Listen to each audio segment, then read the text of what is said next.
Shalom, bon matin tout le monde, bon réveil. Que le Seigneur ce matin vous bénisse, vous garde, vous protège pendant que vous allez vaquer à vos occupations en cette nouvelle semaine. Et si aujourd'hui c'est votre anniversaire, nous voulons vous souhaiter joyeux anniversaire. Soyez bénis, soyez contents, soyez heureux, soyez conscients. Et si vous êtes seul, sachez que vous n'êtes pas vraiment seul, puisque Yeshua dans sa parole nous a promis qu'il est avec nous tous les jours jusqu'à la fin du monde. Jusqu'à la fin du monde. Donc il n'y a aucun doute de sa présence, il n'y a aucun doute de son amour. Lors même que nous sommes dans un état inconscient, il est là. Lors même que nous sommes faibles, il est là. Lorsque nous ne sommes pas compris, il est là. Il est toujours là.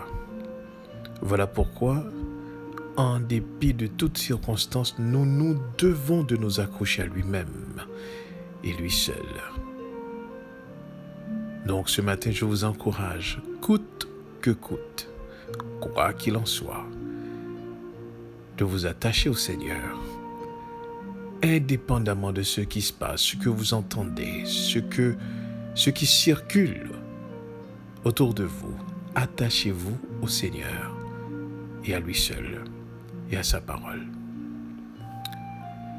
Ce matin, nous allons voir un texte de Paul, un texte que Paul a essayé de faire comprendre dans son temps à ses confrères,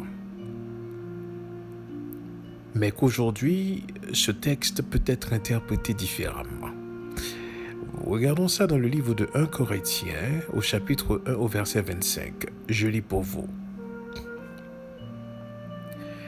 Car la folie de Dieu est plus sage que les hommes, et la faiblesse de Dieu est plus forte que les hommes.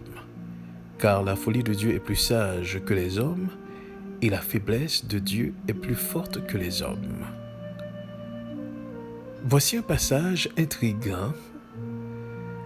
Si vous le prenez littéralement, ce passage viendrait tout simplement défaire tout ce que vous avez pu comprendre et tout ce qui a été énoncé à propos de Dieu. Ça voudrait dire que Dieu a une folie et Dieu est faible. Mais c'est la première des choses qu'il faudrait comprendre, c'est que ce passage n'insinue pas ni la folie de Dieu, ni la faiblesse de Dieu. Parce qu'il n'y a pas de folie, il n'y a pas de faiblesse. Ce que Paul a voulu dire ici, c'est très simple. Paul veut dire que ce que vous ne comprenez pas, ce qui paraît folie à nos yeux, c'est la sagesse de Dieu. Et ce qui semble être une faiblesse de la part de Dieu est une force extraordinaire pour les hommes. Comment peut-on expliquer ça? C'est simple. N'avez-vous jamais entendu parler des gens qui vous disent « Mais si moi j'étais Dieu, si moi j'étais à la place de Dieu, voilà ce que je ne permettrais pas qu'il arrive, j'enlèverais la souffrance sur la terre. Si moi j'étais Dieu, je paraîtrais devant les hommes et ensuite je me montrerais aux hommes afin d'arrêter toute forme de souffrance, j'enlèverais toute forme de haine. Si moi j'étais Dieu, voilà ce que je ferais.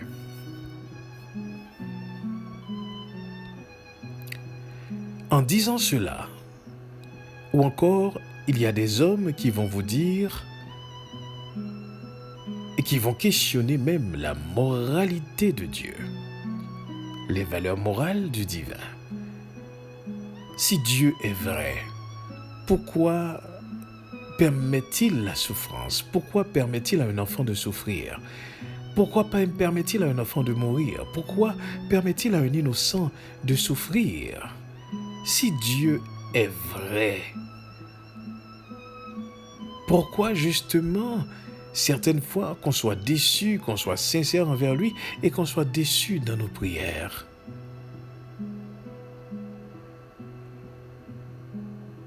Vous entendez tout genre de réflexions lorsque les gens ne comprennent pas la puissance de Dieu et la sagesse de Dieu.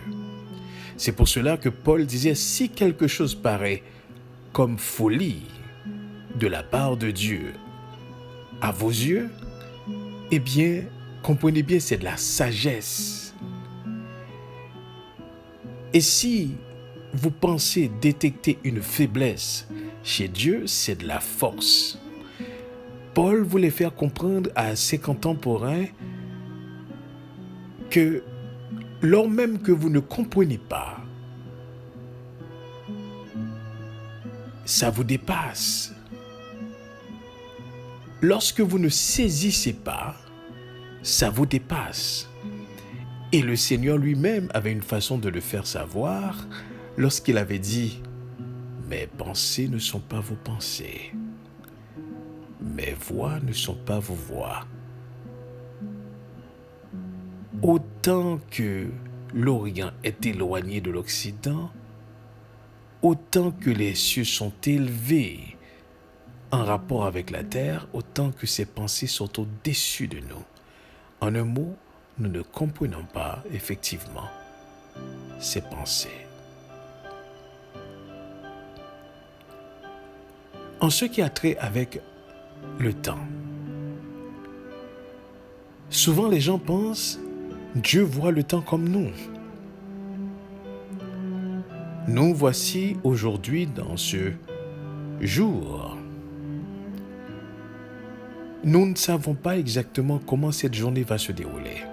Nous avons planifié, mais nous n'avons absolument aucune idée. Mais le Tout-Puissant le sait déjà. Il a dit dans sa parole qu'il connaissait tous les jours qui nous étaient destinés avant qu'aucun d'eux existât. Est-ce que vous comprenez qu'est-ce que ça veut dire? Ça veut dire que cette journée que vous êtes en train de vivre, cette journée dans laquelle vous vous trouvez est une journée connue par lui, est une journée planifiée par lui. Maintenant, qu'est-ce qui va faire la différence? Marchez-vous dans sa voie afin de vivre cette journée comme il l'a planifié pour vous. Autrement, vous allez vivre cette journée comme une journée ordinaire dans laquelle vous allez agir selon votre volonté et qui va engendrer en quelque sorte des problèmes, des difficultés pour demain. Donc, ce qui voulait dire ceci, la meilleure façon de marcher, c'est de marcher dans l'obéissance à sa parole. C'est de marcher dans la journée qu'il a planifiée pour vous, peu importe ce qu'il a planifié pour vous. Mais n'oubliez jamais ceci, tout est enchaînement, tout est séquencé. Donc, il y a une conséquence avec enchaînement, si ce mot c'est ce que ça voudrait dire. Il est important ce matin que nous puissions comprendre ceci. Le Très-Haut ne voit pas les choses de la même manière que nous voyons. Sa vision dépasse la nôtre. Ses planifications dépassent les nôtres. Son raisonnement dépasse les nôtres. Lors même que nous ne comprenons pas, comme dit Paul ici dans ce passage, la folie de Dieu est plus sage que les hommes.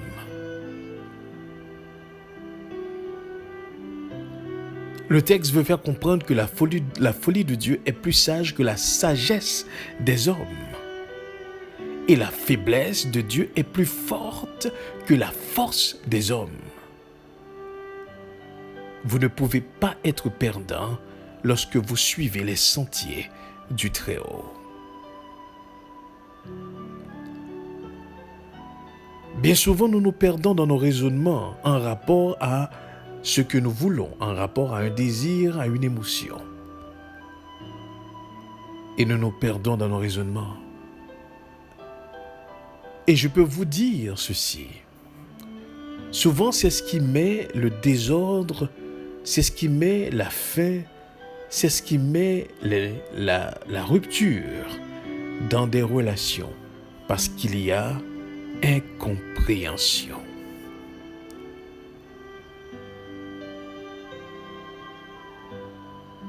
Et c'est ce qui arrive lorsque nous raisonnons dans notre état humain, dans notre niveau humain. Il y a rupture de compréhension des actions de Dieu. Il y a rupture de compréhension des plans de Dieu. Nous ne les comprenons pas. Comment voulez-vous expliquer à Abraham le plan de Dieu lorsque Dieu lui dit, écoutez, prends tes affaires, pars. Il ne sait même pas où est-ce qu'il s'en va. Comment voulez-vous qu'on explique à Joseph qui a eu ce rêve pour voir que son étoile était dominante des étoiles justement de ses frères, et voici qu'il est vendu comme esclave, il est taillé de ses frères et il va être en prison.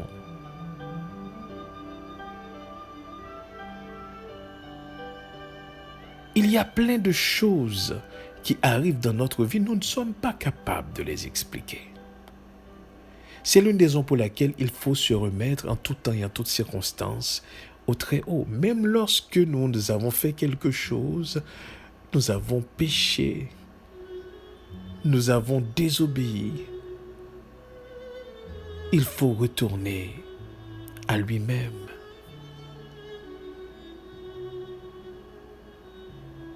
Vous ne pouvez pas comprendre votre vie si ce n'est lui-même qui la dirige.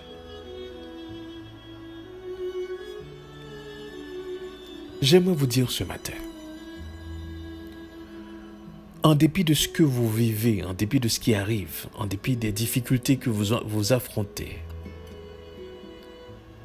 en dépit de l'indifférence, de l'incompréhension que vous vivez dans votre vie, faites confiance à Dieu seul.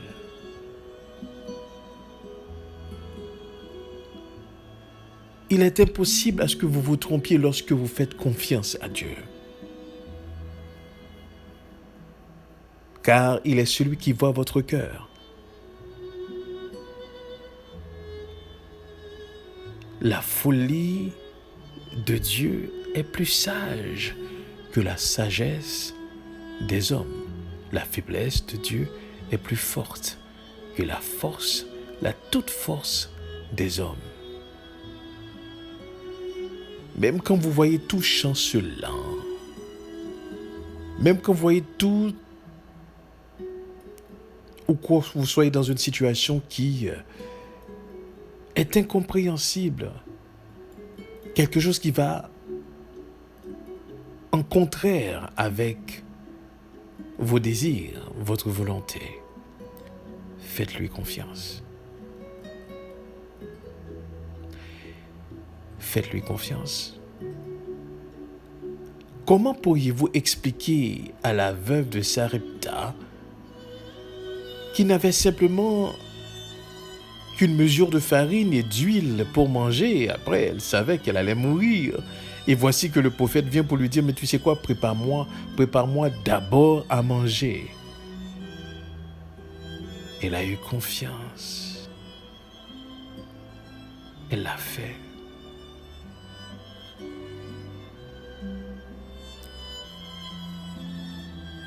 Il y a des choses que Dieu fait dans notre vie, nous n'arrivons pas à saisir. Au moment même que nous nous sentons abandonnés, c'est là qu'il nous tient vraiment. Au moment où est-ce que nous nous sentons le plus la solitude, on se sent très seul, c'est là qu'il est beaucoup plus présent. Au moment où est-ce que tout est noir, c'est là qu'il délivre. Vous ne pouvez pas comprendre les actions de Dieu. N'essayez pas de saisir les actions de Dieu dans notre intelligence. Non. Parce que la folie de Dieu est plus sage que la sagesse des hommes. Et la faiblesse de Dieu est plus forte que la force des hommes. Vous savez, lorsque vous êtes en proie à des difficultés et devant des choses que vous ne pouvez expliquer,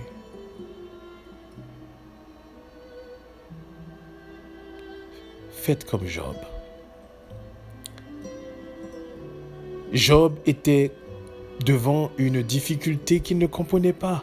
Comment expliquer qu'un homme qui vit dans l'intégrité de sa personne, dans la crainte de Dieu, qui entraîne toute sa famille dans ce respect, dans cette vénération du divin, et voici que des malheurs les plus terribles le frappent, ça rend vraiment confus. Mais en dernier lieu, Job dit, « Je sais que mon Rédempteur est vivant et qu'il se lèvera le dernier. Si personne ne peut me comprendre, mais lui, il est capable de me comprendre.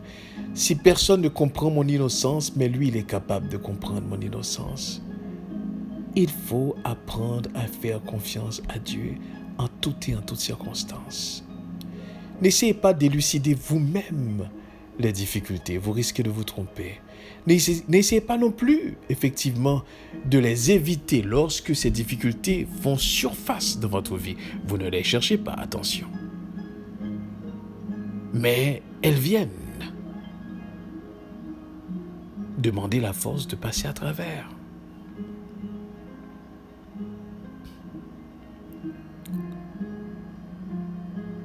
Il est important à ce que vous compreniez ce que Paul a voulu faire comprendre ici, dans le livre de 1 Corinthiens 1, 25, « Car la folie de Dieu est plus sage que les hommes, et la faiblesse de Dieu est plus forte que les hommes. » Paul n'a voulu laisser aucun trou vide à quiconque qui avait confiance en Dieu. Paul invite justement ses contemporains à comprendre que même lorsque vous ne comprenez pas les choses, faites confiance. Il est le seul que vous pouvez avoir une confiance, écoutez bien ceci, absolue et aveugle. J'ai bien dit. Quoique l'Esprit de Dieu nous laisse pas dans une confiance aveugle. Mais s'il advenait le besoin justement d'avoir confiance, en dépit de ce que nous pouvons comprendre, au-delà de ce que nous pouvons expliquer, eh bien, il est le seul méritant la confiance absolue, lors même c'est une confiance aveugle. Comme disait David dans le psaume 23, « Quand je marche dans la vallée de l'ombre de la mort », il ne dit pas qu'il voit l'issue, il ne dit pas qu'il comprend, mais il dit « Je ne crains aucun mal. » Pourquoi? Parce que tu es avec moi.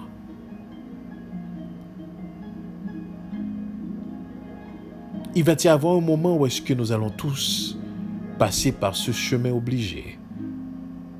Il sera là. Au moment de ce passage, c'est cette confiance qui nous permettra, comme le Seigneur lui-même avait démontré au moment de son passage. Il a dit, « Père, je remets mon esprit entre tes mains. »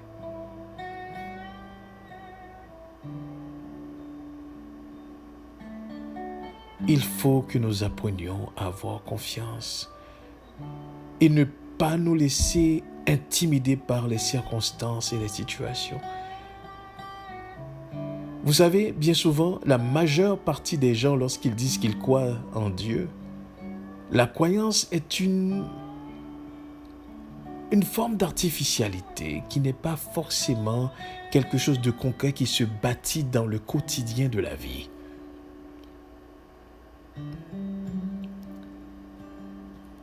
Parce que dès que survient une difficulté, eh bien la personne se retire de cette croyance.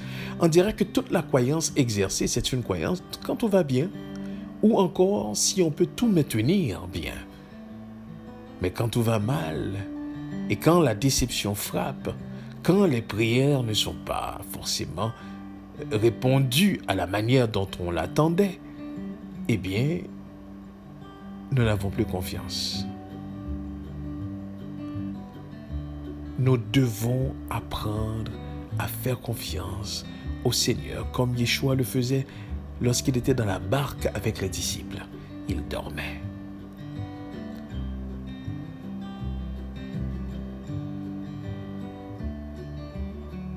Nous devons apprendre à exercer à chaque jour notre confiance en Dieu et en Dieu seul. Il va y avoir des moments difficiles. Il va y avoir des moments d'incompréhension. Il va y avoir des moments qu'on ne peut pas expliquer. Il va y avoir des moments où est-ce qu'on est sans mots. Il va y avoir des moments où est-ce qu'on est rempli de sentiments et d'émotions de toutes sortes. Il va y avoir des moments où est-ce que nous n'aurons pas d'amis. Il va y avoir des moments où est-ce que nous sommes vraiment dans la solitude. Il va y avoir des moments où est-ce que nous serons déçus.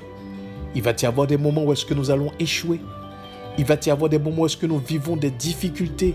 On ne sait pas si on doit faire à gauche ou si on doit faire à droite, si on doit descendre ou si on doit monter. Il va y avoir des moments où est-ce que nous sommes désespérés. Il va y avoir des moments où est-ce que nous avons peur.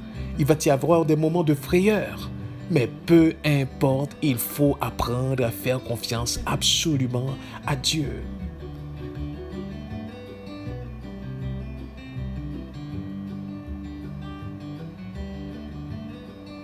Il va y avoir des moments où est-ce que c'est son intervention qui sera la seule dans ce moment-là. Lorsque le peuple Israël, nos ancêtres, sont sortis d'Égypte,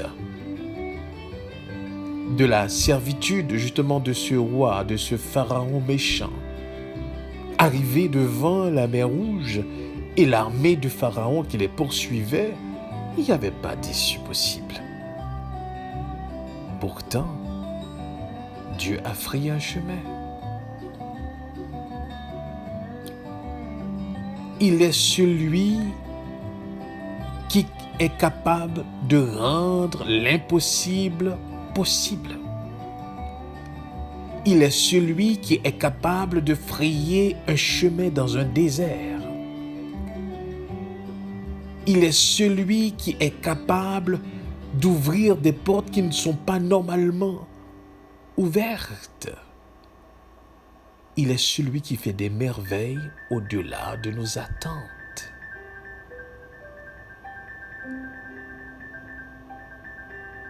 Ce matin, je vous encourage, en dépit de tout ce que vous vivez, de tout ce qui arrive, de faire confiance à Dieu. Encouragez-vous à faire confiance à Dieu. Encouragez-moi à faire confiance à Dieu. Encourageons-nous à faire confiance à Dieu. Même lorsque nous ne comprenons pas, ce n'est pas toutes les choses que nous allons comprendre. Comprenez-vous ce qui se passe aujourd'hui? Voici qu'il y a des prophéties qui sont faites sur le retour d'Israël. Est-ce que vous comprenez que ce n'est pas tout le monde forcément qui comprenne ces prophéties-là? Il y en a même des personnes qui pensent que ces prophéties se sont déjà accomplies en ce qui a trait au rétablissement d'Israël, ou encore que le rétablissement d'Israël, c'était tout à fait spirituel.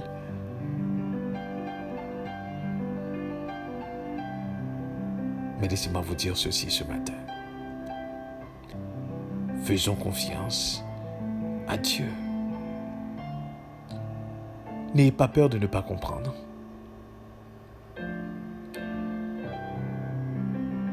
N'ayez pas peur de ne pas saisir.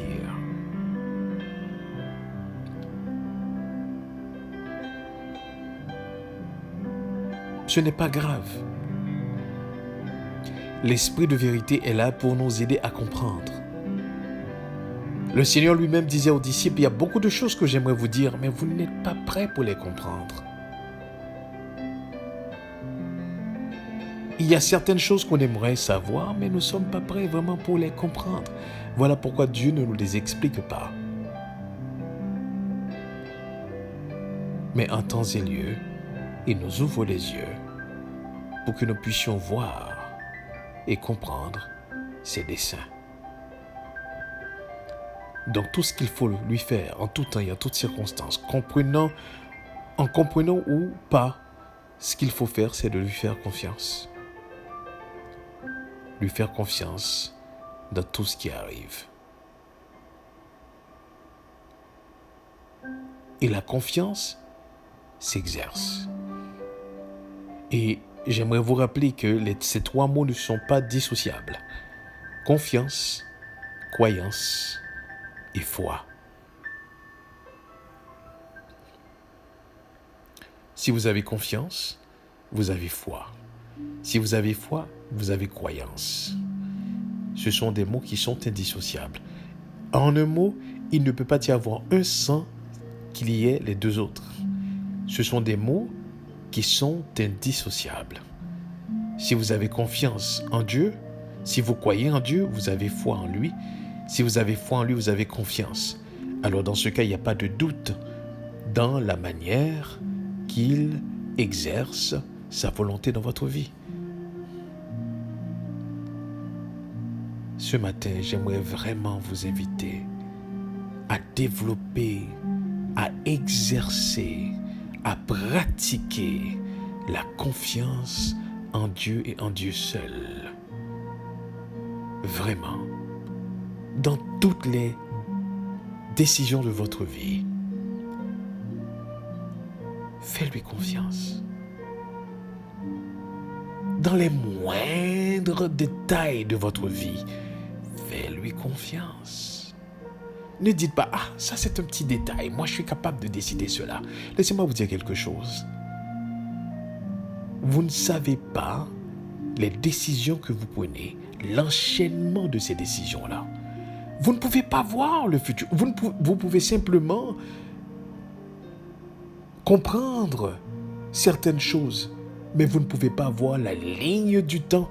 C'est quoi les conséquences que vos décisions peuvent avoir à long terme? Voilà pourquoi il faut lui faire confiance dans n'importe quelle décision de notre vie. Combien de couples qui ont décidé de se marier, mais plus tard qui sont divorcés? Combien de personnes au départ qui se sont aimées et plus tard qui s'entretuent? Combien de parents qui ont eu des enfants et ces enfants sont devenus des tueurs en série?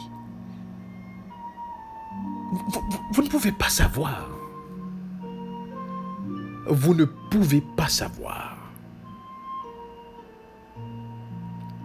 C'est pour ça qu'il faut faire confiance. Les décisions que vous prenez aujourd'hui, vous ne pouvez pas savoir leur portée. Et combien de fois que certaines décisions nous paraissent tout à fait logiques, tout à fait correctes, et quelques années plus tard, nous regrettons effectivement d'avoir décidé ainsi.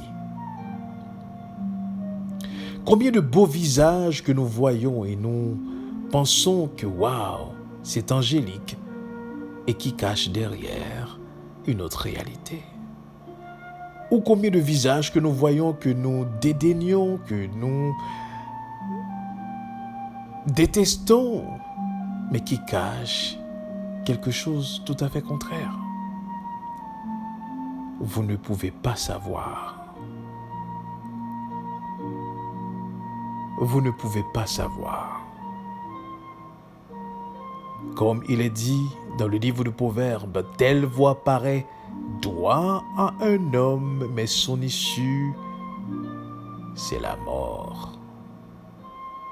Telle voie paraît droite à un homme, mais son issue, c'est la mort. Vous comprenez? Ne faites pas confiance à vous-même. C'est ce que ça veut dire, malheur à l'homme qui se confie en l'homme. Souvent, on va appliquer ça aux gens. On va dire, mais oui, on ne peut pas faire confiance à l'autre. Non, on ne peut pas se faire confiance parce qu'on est un homme. On doit faire confiance uniquement à Dieu. Et si quelqu'un veut vous faire confiance, dites la personne, tant et aussi longtemps que je fais confiance à Dieu, je suis quelqu'un de confiant. Je suis quelqu'un en qui on peut avoir confiance. Mais seulement si je m'appuie et que je fasse confiance à Dieu. Quand je cesse de faire confiance à Dieu, je ne suis plus quelqu'un vraiment sur qui on peut compter. Avec la plus grande des sincérités, je peux induire d'autres personnes en erreur. Dans mon ignorance, je peux faire souffrir beaucoup d'autres.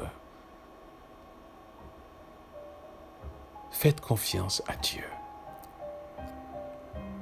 Alors Paul a voulu faire comprendre ceci. La folie de Dieu est plus sage que toute la sagesse des hommes. Et la faiblesse de Dieu est plus forte que toute la force des hommes. Que le Seigneur vous bénisse et qu'il vous aide à comprendre cette parole.